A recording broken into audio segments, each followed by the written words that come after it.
पुढील बातमीकडे. अयोध्येतील राम मंदिर दान चोरी प्रकरणी संजय राऊत संतप्त झाले. ठाकरे सेनेनं दान केलेल्या 4 किलो चांदीच्या विटा गायब झाल्याचा दावा संजय राऊतांनी ट्विट करत केला आहे. काय म्हटलंय संजय राऊतांनी पाहूया.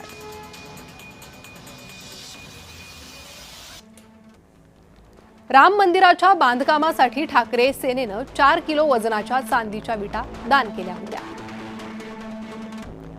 त्या विटा गायब होण्यावर गंभीर प्रश्न उपस्थित होत आहे. उद्धव ठाकरेंनी हजारो शिवसैनिक आणि संतांच्या उपस्थितीत 1 कोटी रुपयांहून अधिक किमतीची चांदीची वीट दान केली होती. इतकी वर्षे उलटूनही ट्रस्टकडून कोणतीही पावती अद्ययावत माहिती मिळालेली नाही. ती कुठे गेली? आता संपूर्ण चौकशी आणि जबाबदारी निश्चित करण्याची वेळ आली आहे,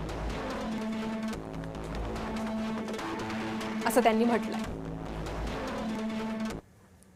दरम्यान राम मंदिरातील याच चोरी प्रकरणी 6 जणांविरोधात गुन्ह्याची नोंद झाली आहे. चोरी प्रकरणी गुन्हा नोंदवला गेलाय. अयोध्या पोलीस ठाण्यात 6 जणांविरोधात गुन्हा नोंदवला. राम मंदिर ट्रस्टच्या तक्रारीनंतर गुन्हा नोंदवण्यात आलेला आहे.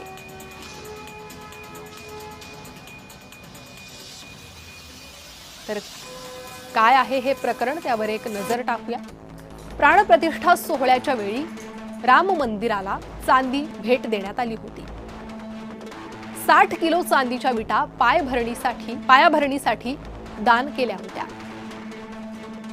सराफा संघटनेकडे चांदीच्या विटा दान केल्याची पावती,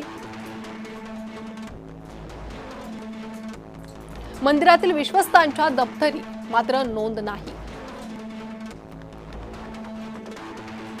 मौल्यवान हार, चरण पादुकांचीही नोंद झालेली नाही अशी माहिती मिळते.